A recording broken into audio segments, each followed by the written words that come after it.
Good morning. We are here on our third episode of the Sports Break. I'm Renee Washington, live on RVNTV.tv, but I cannot ignore my co-host of the day, Kwame Fisher-Jones, who will be here breaking down, of course, some more basketball and diving deeper into some other sports.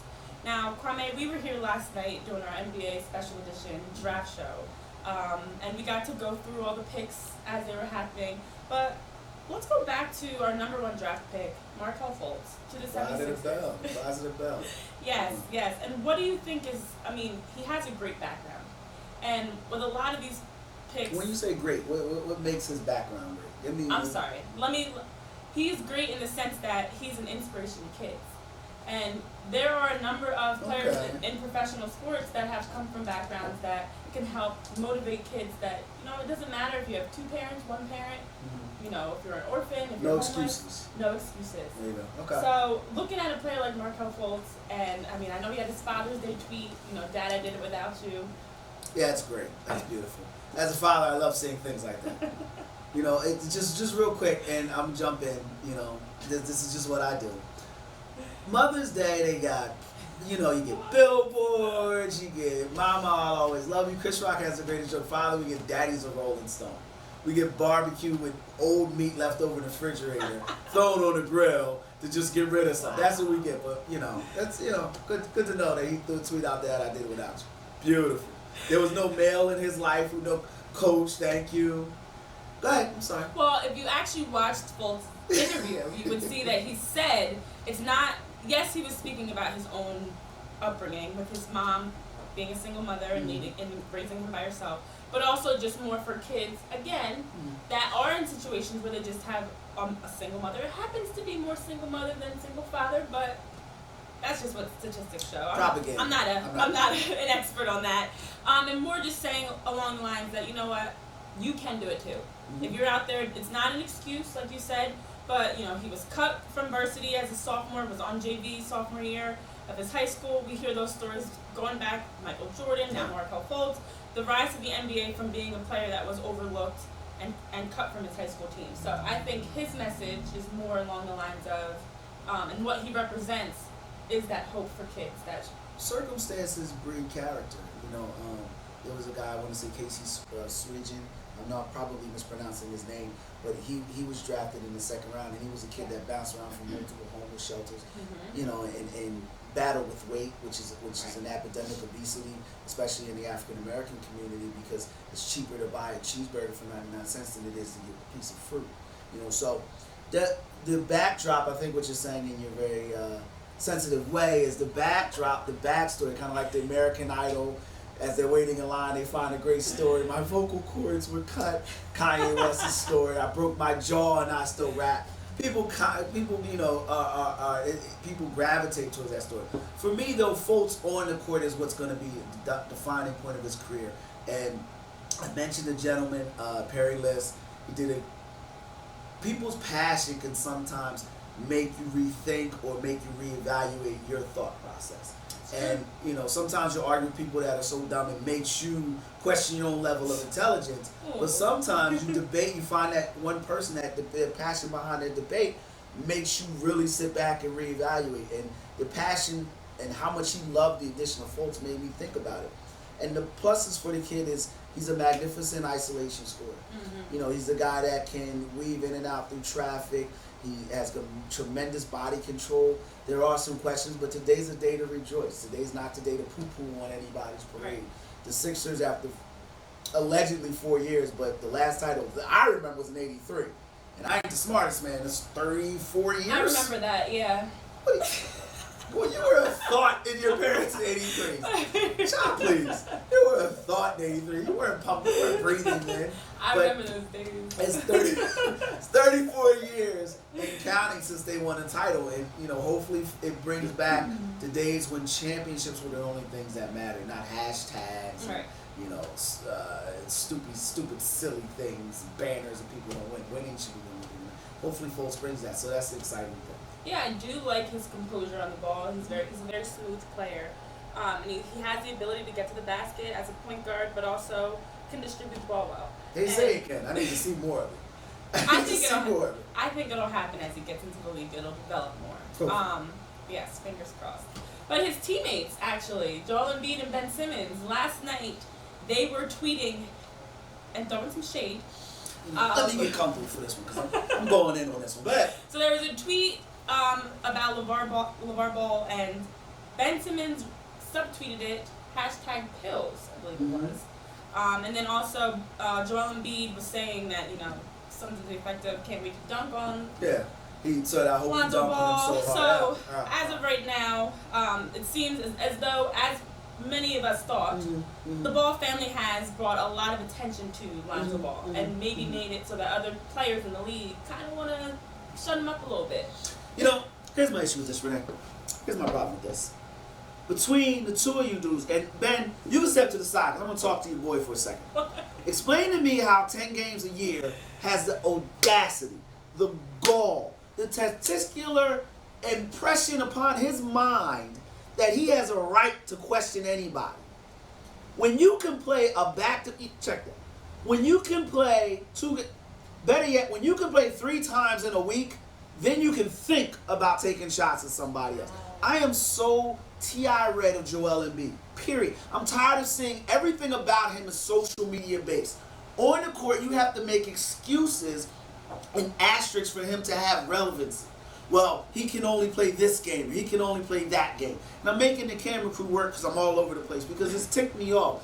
This is his greatest achievement up until this point of his life. The media chose to interview his father. I don't remember seeing other players' fathers being interviewed. I'm sure it happened, but it didn't register. As a father, you're supposed to think highly of your son. That's why I said, Ben, you step to the side because you know how highly your father thinks of you. He just chooses to keep it off camera. That's fine. But Ben's sister is very vocal on social media. How would you feel if somebody dictated or decided to formulate an opinion about you based on what your sister did? You're athletes. You're part of a sacred society. I expect that from Joel Embiid because he very rarely plays. So, he doesn't really know how athletes work. But Ben, specifically to you, I expect better out of you. You are not just the leader of the Sixers. You're the leader of the NBA free world at this point. LeBron is headed down. There needs to be someone to pick up that mantle. And I believe Simmons has that capability. Don't get sucked into the mediocrity of a dude that barely plays. I've called him Ralph Sampson 2.0. I've called him the walking gurney, the ambo. I'm going to be hard on Joel Embiid because I'm through with him. But I expect better out of Ben Simmons. I will say it is very, very annoying when you have players that are either not good or don't play. And in this case, Joel Embiid doesn't play for injury reasons, but he still doesn't play. Yeah. I mean, you're missing games regardless if you're in a boot, on crutches, or you're just not good enough. We can go through the whole gamut for him. Whether you're in a boot, whether your back is in a brace, whether your knee is in a brace. Like you can pick an injury. It's like Operation. It's like the game Operation. It's the pick an injury with Embiid. I know it's before your time. No, they used to have this board game. Alright, I love board games. Those are not before my time, and I love Operation. I'm just not good at it. I don't have a steady hand. But Shocking. That's why I played soccer. But when you have a player like Joel Embiid, as a competitor, you hate to see them run their mouth. You are supposed to let off the game court do the talking for you. And because he doesn't play, I guess he feels as though it's necessary. He's playing a game. It's just not the game we're paying him for. Right. And he's very active on social media. You see him at Meek Mill's concerts. You see him out in Philly. You see him out I had a friend that saw him at a bar the other night out in Philly. He's all over. It's great to be social. Keep your friend and him. But no Tinder dates. We don't need to hear about No, nothing like that. But he has a big personality off the court, and he has a huge presence. But that presence isn't on the court for an entire season. It has yet to be on the court for an entire season, dating back to high school. Not even in high school, but I said for another day. I mean, this is a dude that left his high school team because he couldn't play. It was Ben Simmons' team that he left. Ben, don't get sucked into the mediocrity. Don't get sucked in. Seriously. I mean, this is this kid's highlight of his life. Don't tarnish that. That was my big issue. Like, I threw a lot out there. But, okay, his dad is going to be talked about. We get that. But you're part of that secret. It's kind of like when you're a writer, when fans take shots at you, it's like, yeah, whatever. You're beneath me, Paisan, little peon. But when another writer takes a shot at you, it stings because it's like, dude, we're in the same club. We're fighting the same battle. Why are you trying to take me out? Mm-hmm. That was my bigger issue. I just expect more. You would never see LeBron take a non-competitive, off-the-court shot at a player. I like LeBron. That's why he's the king. Favorite player. That's why he's the king. We rarely saw Michael, Magic, Larry. If it wasn't basketball related, they didn't take shots. And the thing is, these players have made it to the highest level of basketball. Mm-hmm. So to discredit someone else for any reason, and to try to put down your teammate, a competitor, an opponent, it's just, there's no point to that. I mean, you all made it. Why can't everyone bring each other up? And my thing is, once you get to that level, if you make it to that level, there's some level of cockiness. And for as much as, I love Kobe Bryant, I love players like that have that cocky mentality that, I'm the best, and when I step on the court, I'm going to show that every game. And the same happens with parents. You can't be a parent of an NBA player or a professional athlete and not think that your kid is very good. You can't be a parent of anything and not think your child's good. And we're pushing against it. So I just want to end this with this note. When you just sit back, basketball landscape, Lonzo Ball, 20 plus wins, went deep into the NCAA tournament. Joel Embiid hurt during the NCAA tournament. Ben Simmons team didn't make the NCAA tournament. Don't throw rocks when you live in a glass shed. Look, we'll be right back with Sports Break. We will jump from basketball to other sports. Maybe Renee will share with us her soccer wisdom. Exciting time. Renee Washington, Kwame Fisher-Jones, Sports Break. We'll be right back.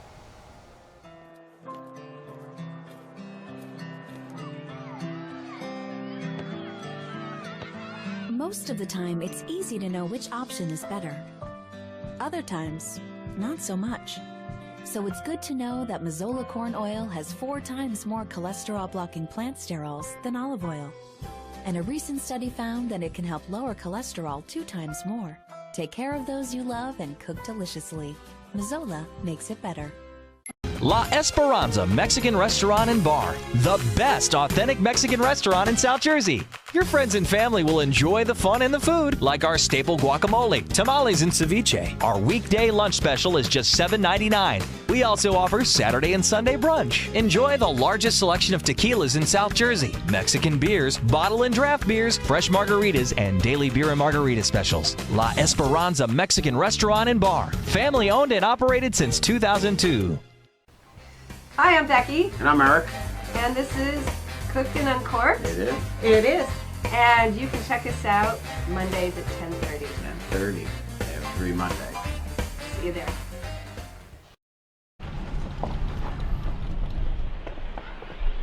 Got a quarter?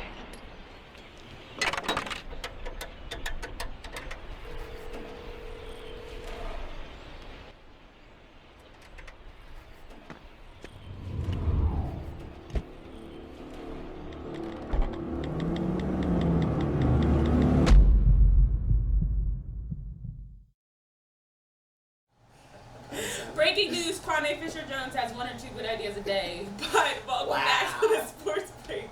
I'm Renee Washington here on the Sports Break with Kwame Fisher-Jones. We were just talking about the 76ers, Ben Simmons and Joel Embiid tweeting about, I should say, Lonzo Ball, the whole Ball family. Let's switch into the Lakers, actually. Josh Hart, a local favorite from Villanova. Everybody loves number 3 from Villanova. I would say everybody. Is... If you went to school in Philly, somebody does. Philly, what? Not no. Everybody. Somebody does. Some people do. They may not be in this room, but I do know as someone that went to LaSalle University, he is someone that's favored. Okay, let's move along. Anyways, the point that I'm trying to make, Kwame, is he goes in the first round, number 30 pick, to the Lakers. Great franchise, playing under Magic, great opportunity to grow and develop with players like Lonzo Ball around you, possibly some veterans that may be traded to the Lakers in the future. What do you think about this pick? I think it's a great landing spot for Hart, and I'm excited for, one of the things that has irked me for a long time in this area, these college coaches get a pass. These college coaches are producing championships, they're not producing Final Four berths, and they're not producing NBA players, and they're losing talent in other places. Markieff Morris and his brother left. Went out of state, top 1st round pick. Rondé Hollis Jefferson goes to Arizona, top top pick. You know, so it's good to see Villanova bringing a kid and for him to go in the first round is projected to be a second-round pick. And if you remember during the show, I suggested maybe a team take a flyer on him in the teens, and everybody looked at me like I owed them money. But the fact of the matter was, I thought the talent warranted and the production warranted you to reach, and the Lakers, of course, a winning franchise, takes a chance from him. I think he latches on, and I wouldn't be surprised if a few years down the road, you know, he's starting for the Lakers somehow, some way. Yeah. You just see a lot of high basketball intellect. You see a lot of hard work in him.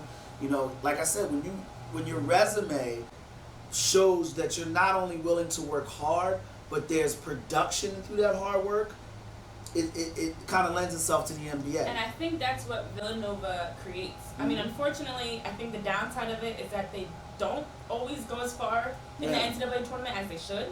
I mean, in the last 4 years, they made it far one year and won that year. Yeah. Usually they get knocked out the first, second round.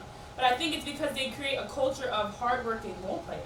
So when you get when you get to that stage of now needing someone to step up, you don't have that game-changing player, but you have someone like Josh Hart, Chris Jenkins, who also went in the draft last night, that is a hardworking player, understands the game, and has the ability to just fill in where needed. Basketball is like, I'm excited for him. I'm excited for Villanova. You know, I think that Jay Wright is an asset to the basketball community, not just in college, but basketball in general. So I'm excited for them. Yeah. And then we also have up in Boston, Josh Jackson did not go to an interview. Yeah. And Danny H threw a hissy fit. Yeah. A tantrum. Keep it classy, Danny. What do you think? We're talking about some classless moves here. What is that from Danny? Kudos to Josh Jackson. I don't want you. I don't think you're that good. I'm just not that into you. Kudos to him. He went 4. It cost him maybe $1 million, but he's willing to put his money where his mouth is. That's why Josh Jackson is special, man. Like I said, this kid he's a basketball savant. You watch it when he play, you can see it in his play. There's no coincidence that he went 4 and De'Aaron Fox went 5. They're going to turn those franchises around, and it was a good move by Josh Jackson. Should have said no. Lonzo Ball said no. I'm in no hurry to play with you. I don't like you. I don't want to be there. You got 72 players at my position. I'm good. Yeah. So I got no problem with it. But I think it's funny that Danny Ainge decided now, like it's like Festivus. Right. He wants to air his grievances. Now I can tell you why I'm really mad. Go sit down, Danny. Yeah, tell us how you really feel. Yeah, go sit down, man. All right, well, I know we can talk about basketball literally all day long. And we talked about the draft all night yesterday. Let's switch into another draft. Hockey. Oh, Lord. Hockey is having starting their drafts tonight. Yes. It's Friday. Yes. So we are the sports break, we're not the basketball break. So we do have to make mention that they're having the NHL draft tonight. And also, in bigger news, they're expanding. So this year they have the Vegas Golden Knights. They're adding a new team. And for hockey and smaller sports, I guess you could say. I know Neil wouldn't want to hear that. He loves hockey. But for smaller sports like hockey and soccer, to expand your league and be able to bring in new teams, new franchises, bring in new arenas in big cities, and that also means fans. So what do you think about a sport like hockey, which I know you love so much, being able to expand their league? You are just full of personality this morning. Look. Interesting story. The greatest sport one of the greatest events I ever covered was the Anaheim Ducks Stanley. I think it was Game 4. It's Game 2 or 3 of the Stanley Cup Finals. Hockey translates beautifully live. It's amazing live, and they have great food in the media room. Now, I digress as I put my basketball down. Hey, look, for those who eat yesterday. I don't know if you're trying to throw shade. No, I'm not. That's what I'm saying. For those of us. Kwame's convinced I don't eat. No, she eats I eat a lot. She's every 9 hours. My favorite food is cake and cupcakes. Lies. That's not true. Anyway, moving back along. No, the thing about hockey though is, hockey sometimes it's great to just have a core fan base rather than a casual fan base. Okay. People that will ride with you through thick, thin, through trials and tribulations, through success, through strife, and that's what hockey has. So for their draft to be going on their core fan base, I know Neil is somewhere tailgating at 8 a.m. eating sausage. Like, you know, ready for the Flyers who are going to pick up. I think Neil's an Islanders fan. So I'm excited about that just from a sports language, and it's always great to see young men fill out their dreams. Yeah. So that's a great thing. Yeah, I agree. I think adding another team only helps to allow more players into the league. And now you can grow and allow those players that maybe wouldn't have made it simply because of numbers to now get a chance to play. And I know in soccer, we have, and on the women's side in the NFL, if you don't know, I played college soccer. I was invited into the preseason and everything with Sky Blue. So soccer is a big passion of mine, unlike this guy to my left. But they added teams over the course of the last couple of years. This past year they added the Orlando Pride. And then also on the men's side, they're at 22 teams looking to get, or I'm sorry, 23, looking to get to 28 teams soon. So soccer, as much as people may try to overlook it, is also growing in the fact that they're adding teams, they're trying to expand. I know Zlatan Ibrahimovic, a great international striker who I'm sure you don't know, phenomenal. Ever played FIFA? Pele! Pele. Wow.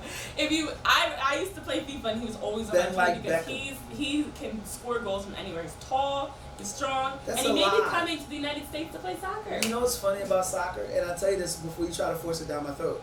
4 hours, you'll watch the game, nobody will score. Sign me up. That sounds so exciting.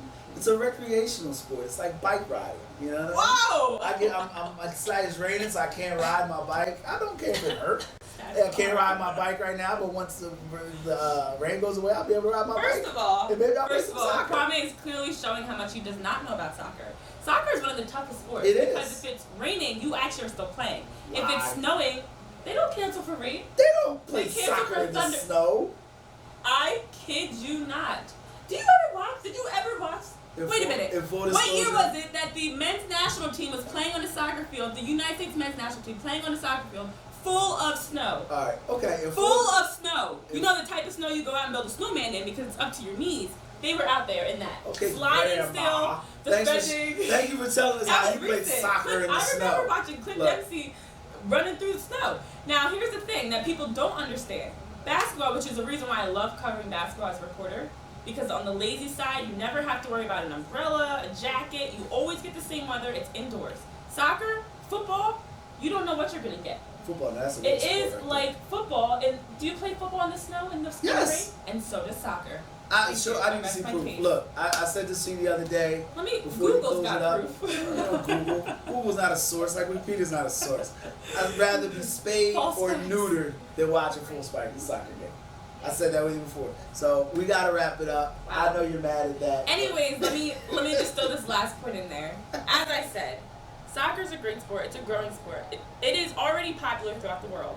Unfortunately, because of the Kwames of the world, of America, I should say, they don't really understand the beauty of it. Soccer, hockey, kudos to you for trying to expand your leagues, and maybe one day they'll be to the popularity of an NBA program. But we are out of time. I don't want Kwame to speak again. So I just want to say thank you guys for joining us for another episode of the Sports Break. We will be back on Tuesday talking more sports, maybe soccer, maybe basketball, maybe football, with everything going on with Kaepernick. Who knows? But have a great weekend. I'm Renee Washington, joined by Kwame Fisher-Jones, and we'll see you next time.